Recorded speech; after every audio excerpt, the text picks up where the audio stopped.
Est-ce qu'il y a des formes de science-fiction, des genres de science-fiction qui sont des spécialités nationales, comme le film de monstres géants japonais, le film américain où l'armée sauve le monde?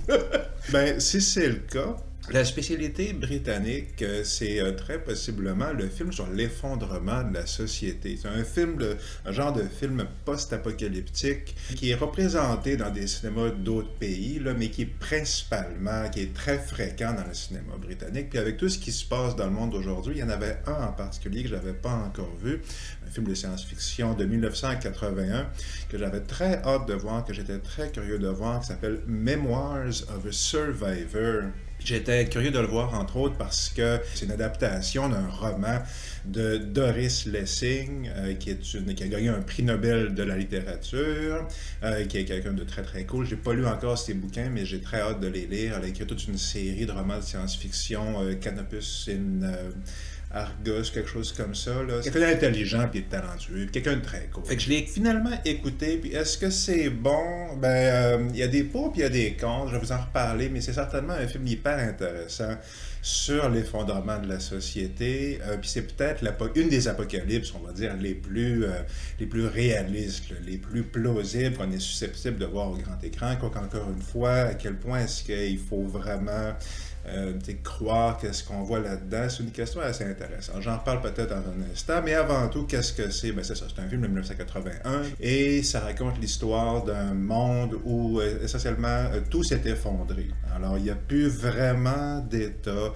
il y a des lambeaux d'État, il y a des lambeaux d'économie, il y a l'électricité de temps en temps. Au début du film, en tout cas, les télévisions fonctionnent encore, il y a encore des chaînes de télévision, mais c'est clair assez rapidement que tout ça ne tient qu'à un fil, puis le film se déroule sur plusieurs années en vérité, puis plus que ça passe, plus que le temps passe, plus que le fil se dissout progressivement. Là.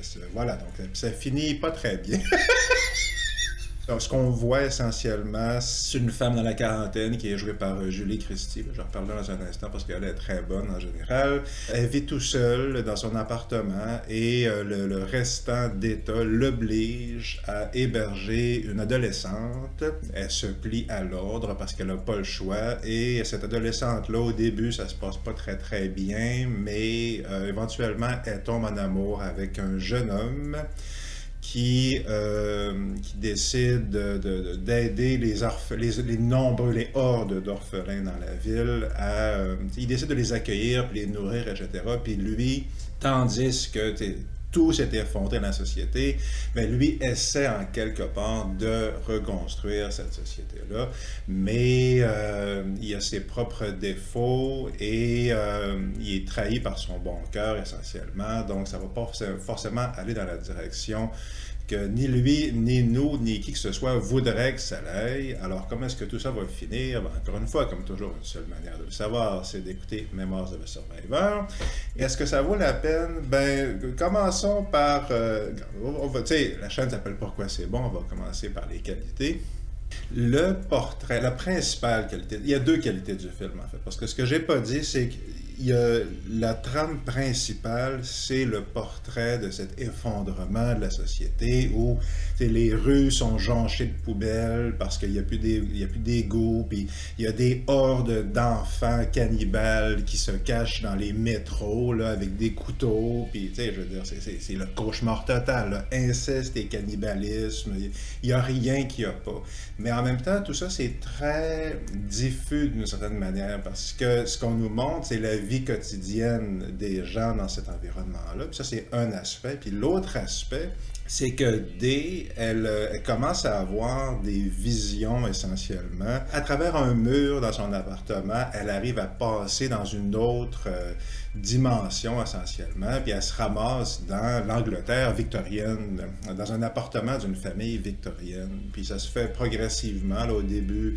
Elle arrive dans une pièce en rénovation où ils sont en train de repeinturer, puis elle comprend pas trop ce qui se passe, mais éventuellement, c'est ça, on voit cette famille-là, puis j'ai cru pendant un moment que c'était parce qu'elle devenait folle, mais c'est pas exactement ça, puis donc, fait que le film, essentiellement, jongle ces deux dimensions-là, le côté effondrement collectif, dystopie, c'est post-dystopique en vérité, c'est la post-dystopie où est-ce que plus rien ne tient, puis les gens essayent de maintenir ça à flot, mais ça marche pas très fort. Là. Ça marche pendant un bout de temps, mais il y a des gros problèmes éventuellement. Là. Puis il y a des hordes de migrants, pas dans le sens contemporain, mais les villes se vident. Il y a des caravanes de piétons avec leurs bagages sur le dos là, qui fuient les villes. Puis ils sèment plus ou moins la désolation sur leur passage, mais seulement à moitié, là, dans le sens où est-ce que c'est comme à mi-chemin entre les réfugiés, les hordes de hippies,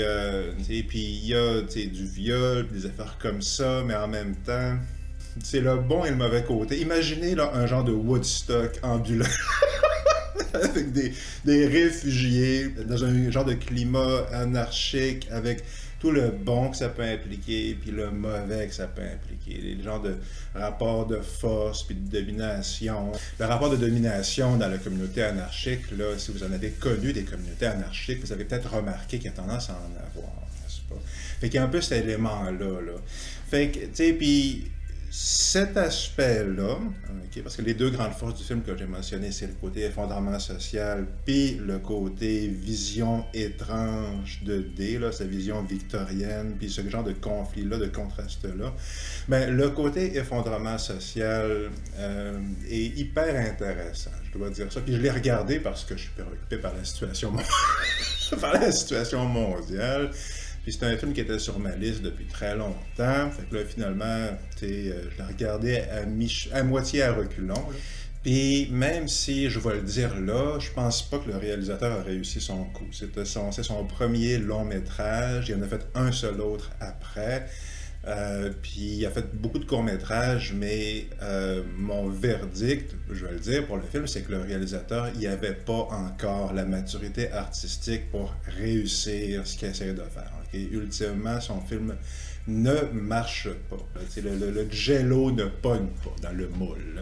Mais c'est quand même sursaturé d'excellentes idées et observations parce que même si je n'ai pas lu le bouquin de Doris Lessing, ça a la saveur d'anecdotes que quelqu'un de brillant comme Doris Lessing a pu trouver, n'est-ce pas? Donc c'est ça. Puis il y a beaucoup d'affaires assez bien observées au niveau de ce qui se passe, et justement les rapports psychologiques entre Dee et Emily, là, sa logeuse, puis les travers du jeune homme qui décide de fonder son orphelinat, etc., puis de nourrir tous ces enfants-là. Essentiellement, il couche avec tout ce qu'il voit.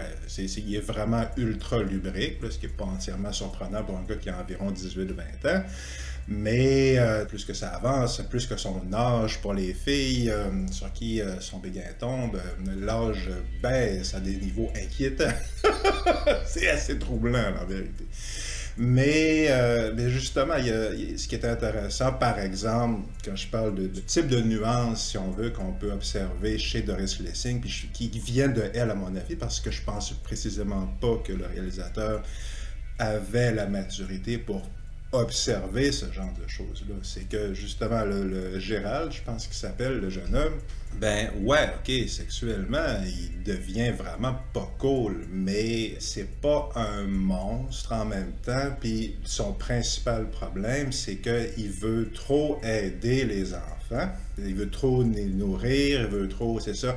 Puis il y a quelque chose de pathologique là-dedans. Là. Si vous avez vu, je l'ai écouté il n'y a pas longtemps, Grizzly Man, là, le film de Werner Herzog sur le gars qui a passé il passait ses étés à vivre avec des ours et tout le monde lui disait que c'était suicidaire, mais lui disait non, les ours sont mes amis, j'adore les ours.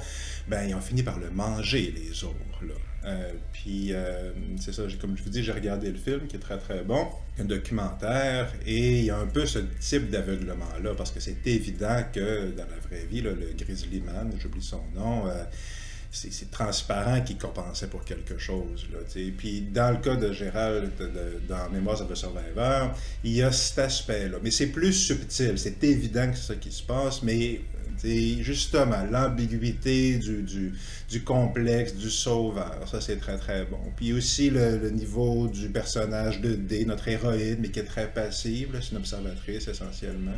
Puis elle s'appelle D parce que, présumément parce que c'est la même initiale que Doris Lessing, puis Doris Lessing a dit en entrevue que ce film-là, ce livre-là était une forme d'autobiographie poétique.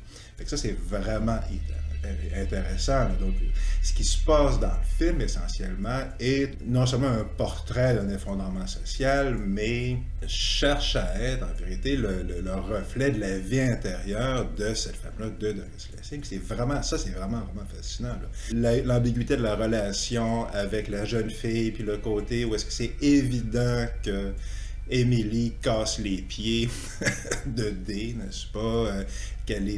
La manière qu'elle a d'être insupportable, la jeune fille. Elle arrive avec son chien, puis elle comprend pas que elle dérange cette femme-là, puis elle essaie d'être positive, elle essaie d'être utile, mais elle est vraiment, moi j'ai trouvé qu'elle est complètement insupportable, là, je veux dire, puis j'avais en tête que le film allait prendre cette direction-là, que le conflit allait venir de là, mais en fait c'est pas du tout ça la direction que ça prend, c'est vraiment intéressant, finalement ils s'attachent l'une à l'autre, puis bref, fait encore une fois, psychologiquement, okay, puis émotivement, ce qui est mis de l'avant est vraiment hyper intéressant. Puis c'est justement le côté de, ouais, ok, bon, ben, tout s'effondre, mais on essaie d'avoir une vie quotidienne normale. T'sais.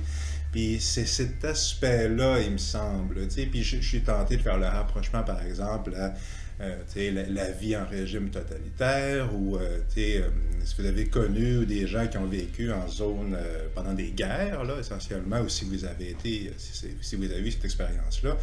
Moi, j'ai eu la chance de ne pas vivre en zone de guerre, mais c'est ce qu'on vous dit, là, c'est comme la vie tous les jours, mais de temps en temps, il y a des bombes qui explosent, puis tu pars pendant 1 heure, puis quand tu reviens, la bombe a explosé, puis tout le monde dedans est mort, y compris ton beau-frère. Anecdote qui m'a été contée. Fait que c'est ça, il y a une forme de normalité dans l'horreur quotidienne, parce qu'il n'est pas vécu comme une horreur constante, qui est plutôt vécu comme, encore une fois, une adaptation à la vie, à la difficulté, puis je sais pas. Là, fait que tout cet aspect-là est vraiment intéressant. On voit une boutique à un moment donné où est-ce qu'il y a une madame qui vend une friperie essentiellement. Ça fait qu'il n'y a plus vraiment d'économie, mais il y a encore ça. Gérald puis ses orphelins créer une ferme collective, puis il essaie avec une boutique aussi, puis bref, etc. Toutes ces affaires-là, le lecteur de nouvelles, il n'y a plus de nouvelles, alors ce qu'on a comme nouvelle, c'est un héros, là, AUT, essentiellement, un gars qui se tient à côté de l'endroit où avant on pouvait acheter les journaux. Puis il fait juste dire, ah oui, la rumeur dans telle ville à côté, c'est que tout le monde est mort, etc. Fait que c'est cet aspect-là, l'aspect vie quotidienne d'une société après son propre effondrement, les hordes, justement, là, de réfugiés qui quittent les villes, puis dont on nous dit éventuellement qu'on les revoit jamais, là. Personne ne sait où ils se ramassent, ces gens-là. Ça fait qu'il y a beaucoup de non-dits, beaucoup d'allusions comme ça. Ça fait que ça, c'est vraiment hyper intéressant. Fait qu'au niveau d'un portrait de ce à quoi peut ressembler une société après son effondrement, ou pendant son long effondrement, son long déclin, mais après le moment crucial où clairement tout s'est arrêté. C'est comme ça, c'est le message au début du film, là, après que tout se soit arrêté. Ben c'est ça, cet aspect-là, ça au moins sur papier, ça marche plutôt bien, puis il y a des images évocatrices, et les concepts sont assez forts pour que le film soit intéressant. Mais comme je vous dis, le réalisateur, là, j'oublie son nom, Gladwell, je pense qu'il s'appelle, il n'y avait pas le niveau pour faire ça. Il n'était pas rendu au niveau, il était capable de faire un film comme ça, puis ça se reflète aussi au niveau de l'ambiguïté, au niveau des visions de D, le côté victorien, là. Je pensais déjà que ça allait être beaucoup plus présent dans le film. En vérité, ça n'occupe pas tant de place que ça. Peut-être 5% du film. Ça revient à l'occasion, puis c'est intéressant en principe. Il y a une sorte de dialogue, encore une fois. C'est très David Lynch, ce que ça essaie de faire. Ça fait beaucoup penser à Lost Highway, ça fait penser à... même si ça fait longtemps que je l'ai vu, là... Mulholland Drive, tu sais, le côté où clairement on est en train, tout indique qu'on est en train de voir projeter à l'écran la vie intérieure de quelqu'un qui a un rapport assez ténu avec la réalité, parce que cette réalité est absolument horrible. Mais c'est justement quelqu'un comme le très regretté David Lynch, c'est une grosse perte pour l'humanité qu'il soit parti récemment. Ben, David Lynch, lui, aurait peut-être, je veux dire, lui aurait pu, je pense, réussir ça, un film comme ça, mais ça prend quelqu'un comme ça prend, tu sais, quelqu'un comme Kubrick ou quelqu'un comme votre grand réalisateur préféré. Là, même Steven Spielberg, à la limite, aurait pu faire quelque chose d'intéressant avec ça. Je crois. Là, il y a un niveau de profondeur qui s'atteint avec l'expérience. Puis M. Gladwell, je pense que c'est son nom encore une fois, il n'avait pas l'expérience, il n'était pas capable de faire ce film-là. Puis dans ce contraste-là de réalité, que quelqu'un comme David Lynch, par exemple, aurait très bien pu rendre à l'écran, nous montrer vraiment la résonance de ça, ben ici, même s'il y a des passages où ça fonctionne plutôt bien, là, encore une fois, il y a une affaire d'inceste là, qui est suggérée, mais ça, c'est très troublant, c'est dérangeant, là. Mais ça marche dans le film, ça fait partie du propos du film, etc. Puis c'est intéressant qu'est-ce qu'ils font avec ça, mais le jeu entre la réalité puis l'illusion, puis est-ce que l'illusion est en fait une réalité, etc., puis aller jusqu'à la fin qui carbure énormément là-dessus, ça ne marche pas. On voit à peu près qu'est-ce qu'ils essayent de faire. C'est pas un échec aussi retentissant, par exemple, que Millennium, qui avait des bonnes idées, mais qui jouait un peu sur le passé, le présent. Il y a un peu l'idée de niveau de réalité différent, là, si on veut. Bon, Millennium, c'est moins réussi que ça, mais Memoirs of a Survivor n'est quand même pas réussi. Là. Ça le fait pas, puis à la fin, j'ai juste pas compris. Je n'ai pas compris qu'est-ce que c'était supposé vouloir dire. Puis l'idée, c'est qu'on n'est pas supposé le comprendre en vérité. Mais il y a une manière de réussir ça. C'est difficile à réussir la fin incompréhensible, avec un symbole incompréhensible, mais tu comprends quand même qu'il y a une ouverture sur un incompris là-dedans. C'est ça, c'est pas un mur de briques d'incompréhension, c'est un panorama là, d'un horizon d'exploration puis de méditation. Là. C'est ça. Là. C'est ce que le réalisateur ici n'arrive pas à faire. Puis je dois dire aussi, je finis là-dessus pour le commentaire du film en tant que tel, que ben, j'ai mentionné qu'il y a Julie Christie dans le rôle principal. Julie Christie, on en parle moins aujourd'hui de elle, mais pendant un bout de temps, c'était quelqu'un, je pense qu'on peut dire, d'à peu près aussi réputé, par exemple, que Meryl Streep, là, ou quelqu'un comme ça. Là. Dans sa génération à elle, c'était l'actrice recherchée pour les grands rôles. Elle a joué dans Dr. Zhivago, à l'époque où c'était vraiment extrêmement significatif. C'était la méga production du gros chef-d'œuvre littéraire. Qui va jouer l'héroïne, qui va jouer le rôle féminin principal dans Dr. Zhivago. Ça avait été toute une histoire. Puis là, c'est elle qui avait gagné. Puis elle a fait, tu sais, puis elle a joué dans beaucoup de films de science-fiction d'ailleurs. Elle joue dans Fahrenheit 451. Elle joue dans Demon Seed. Pas toujours d'excellents films. Demon Seed, c'est carrément pas très bon. Même, soyons francs, c'est pas bon du tout. Mais il y a des aspects quand même positifs pour un film grossier et maladroit. Mais il y a un truc qui est absolument génial et transcendant dans Demon Seed, c'est Julie Christie. L'affiche du film, là, le slogan du film, c'est sur l'affiche, c'est Julie Christie carries the Demon Seed. Puis évidemment, c'est un double sens parce que carry en anglais, carries, elle porte, ça veut dire qu'elle porte en son ventre le monstre du film, qui est un hybride ordinateur humain, c'est n'importe quoi. Mais l'autre sens, évidemment, c'est qu'elle porte le film sur ses épaules. Puis dans le cas de Demon Seed, c'est hallucinant comme elle est bonne. C'est déconcertant. Le film vaut la peine d'être vu pour elle, parce qu'elle est absolument brillante dans un film un peu beaucoup légumes, où elle est à peu près toute seule. Fait que c'est une bonne comparaison entre les deux, parce que dans les deux cas, on a un film où est-ce que on lui demande plus ou moins de porter le film sur ses épaules. Elle a plus d'aide en vérité dans Memoirs of a Survivor, parce qu'il y a plus de monde, mais c'est quand même fondamentalement son film à elle. Puis elle est... on voit, comme on dit, qu'elle a été laissée à elle-même. OK? On la voit, elle est moins bonne que dans Demon Seed, quand même. J'aime ça la voir à l'écran parce que c'est une grande comédienne. Là, vraiment, là, c'est à découvrir si vous ne la connaissez pas. Julie Christie, elle est transcendamment excellente.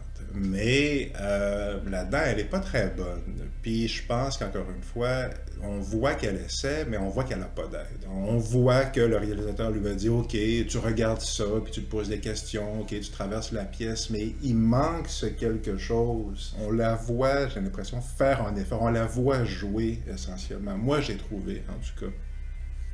Ça fait que c'est une situation aussi qu'on peut dire que le jeu, l'interprétation de la comédienne n'est pas vraiment entièrement réussie, mais je peux pas dire que c'est de sa faute. Je pense pas que c'est de sa faute à cause, encore une fois, de la comparaison avec Demon Seed. Je pense que c'est parce que le réal n'avait pas l'expérience requise pour diriger une comédienne comme ça, pour lui donner ce dont elle avait besoin pour livrer les performances dont elle est absolument capable. Elle en a fait la démonstration à multiples reprises. Fait que le film marche, il marche pas tellement.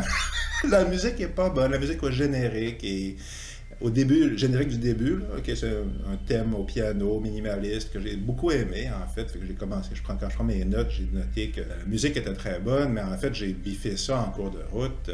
J'ai commencé par mettre un point d'interrogation, puis éventuellement je l'ai biffé parce que, à part pendant le générique du début, la musique elle est carrément pas bonne. Puis dans les deux cas, moi j'en fais de la musique, fait que dans mon goût à moi, je peux voir le gars qui est pas inspiré, puis qui met juste mettre des notes pour. C'est ça. Puis quand je parle de direction d'actrice qui est pas bonne, j'en ai fait des courts-métrages, j'en ai moi-même mal dirigé. Des comédiens. Je l'ai fait. Fait que c'est ça, je reconnais. C'est des compétences qui s'apprennent, c'est un travail qui se fait. Puis dans les deux cas, il y a des lacunes, ça, d'inexpérience ou de. Je pense vraiment que c'est ça. C'est de manque de maturité artistique. Puis c'est ça qui transparaît dans le film. Puis ce qui marche, ben c'est le génie de Doris Lessing qui, elle, avait surabondamment là, cette maturité-là. Puis c'est ça. Puis le film est quand même assez fidèle, je pense que ça se voit là, à sa vision puis à son propos pour que ça marche. La direction photo est quand même assez bonne. Fait que c'est intéressant de le voir. Puis encore une fois, ça fait un autre point de vue. C'est un type de fin du monde, si on veut, de film sur la fin du monde, qui, à certains points de vue, est peut-être plus réaliste, là, qui est au moins aussi plausible, si on veut, que les films de bombes nucléaires.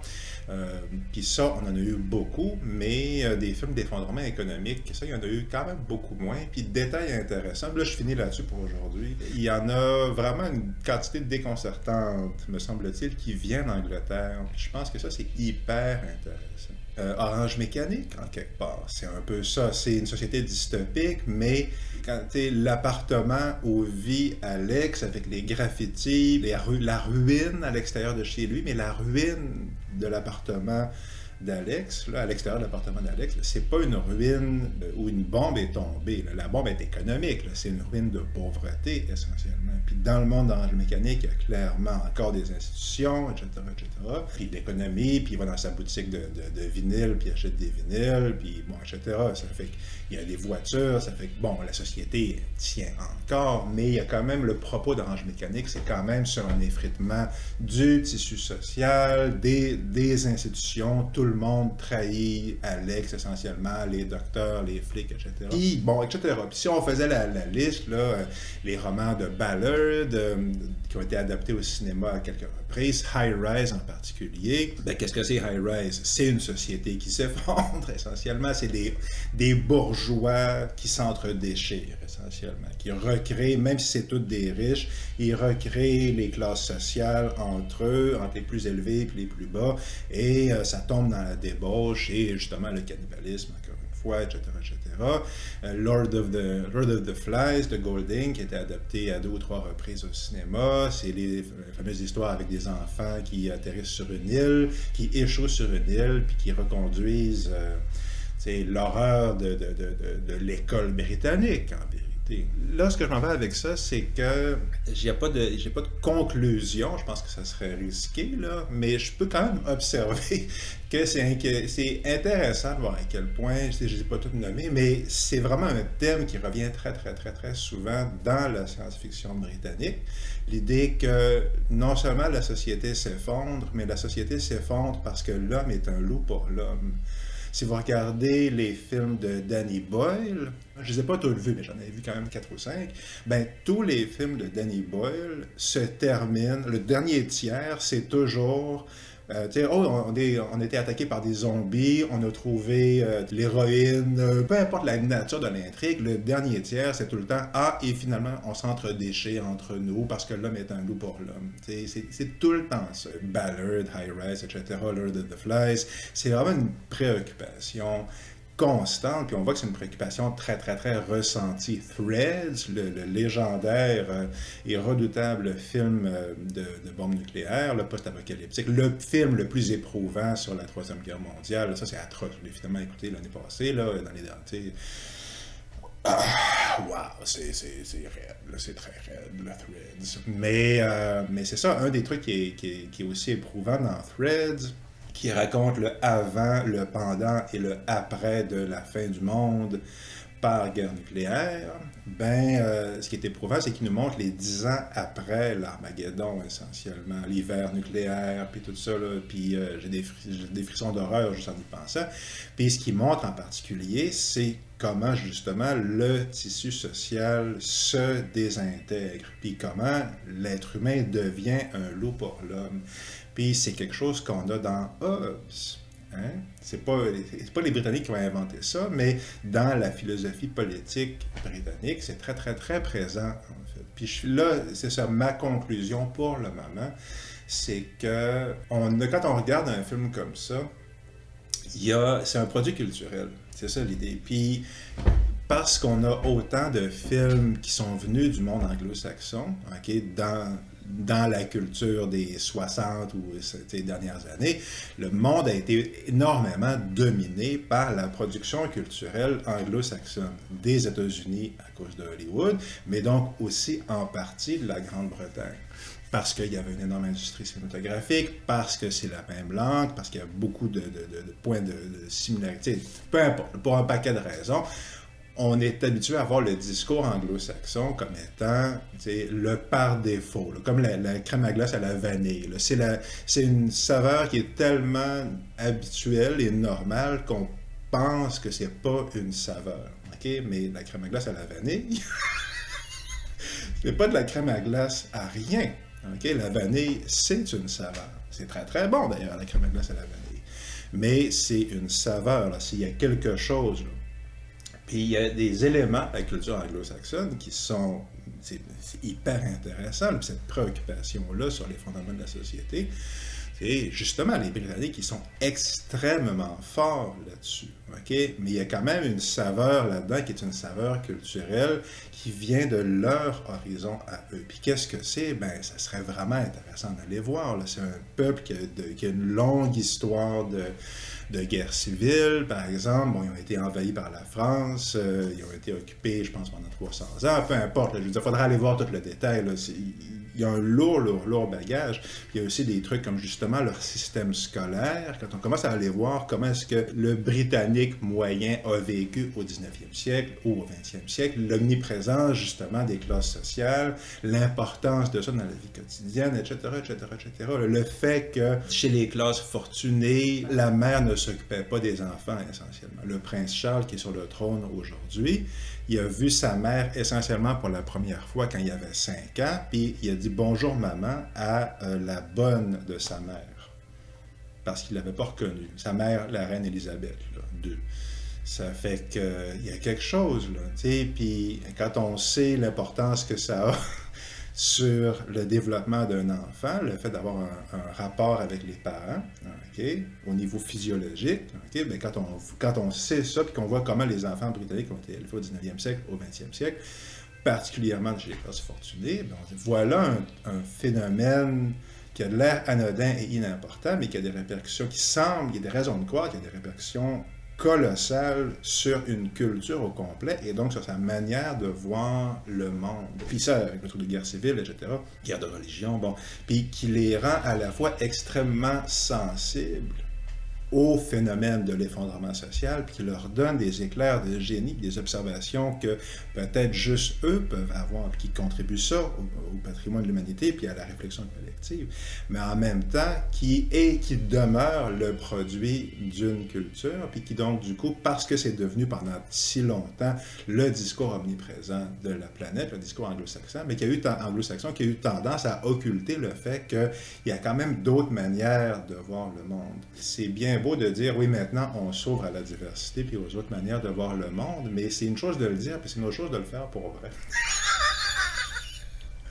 Puis je pense que si on veut le faire pour vrai, il faut précisément se rendre compte à quel point les concepts qu'on prend pour acquis, comme la crème glacée et la vanille, là, la saveur de vanille, on la prend pour acquis, on la remarque plus. Et il faut apprendre à la reconnaître, puis à voir que c'est ça, dans notre manière de concevoir le monde, il y a des idées reçues, puis il y a des trucs comme ça, là, des phénomènes culturels qui viennent d'un groupe en particulier. Ça fait que ne perdons pas de vue que le discours sur l'homme est un loup pour l'homme vient d'une culture où cette idée-là est très, très, très, très, très, très, très ancrée, OK, est vraiment diffuse dans toute la culture, puis c'est cette culture-là qui domine le monde depuis 200 ou 300 ans, là, version courte, là. Fait qu'on est habitué de le voir, OK, on a perdu de vue que ce discours-là, il n'est pas entièrement, tu sais, il est fondé sur des observations légitimes, mais c'est pas le dernier mot sur l'existence de la race humaine, là. Puis c'est particulièrement important de se rappeler ça aussi, je pense, à un moment où est-ce que non seulement il y a des raisons de croire que la civilisation semble sur le bord de s'effondrer, mais où il est aussi très tentant de se dire c'est normal parce que les êtres humains sont des ordures et l'homme est un loup pour l'homme. Gardons en tête qu'il y a d'autres manières de voir le monde, d'autres manières de comprendre le monde. Puis l'idée, c'est pas de nier tout ce pan-là de la production intellectuelle et culturelle, ou peu importe, mais c'est de voir que ça demeure une manière de le voir, une manière super intéressante, puis voilà, fait que pourquoi est-ce que c'est bon, Memoirs of a Survivor, ben c'est ça, c'est bon à cause du portrait de la société en effondrement, puis à cause de la sensibilité, puis des idées de Doris Lessing, puis là-dessus, ça c'est très très fort, et voilà, la vie est belle, à bientôt!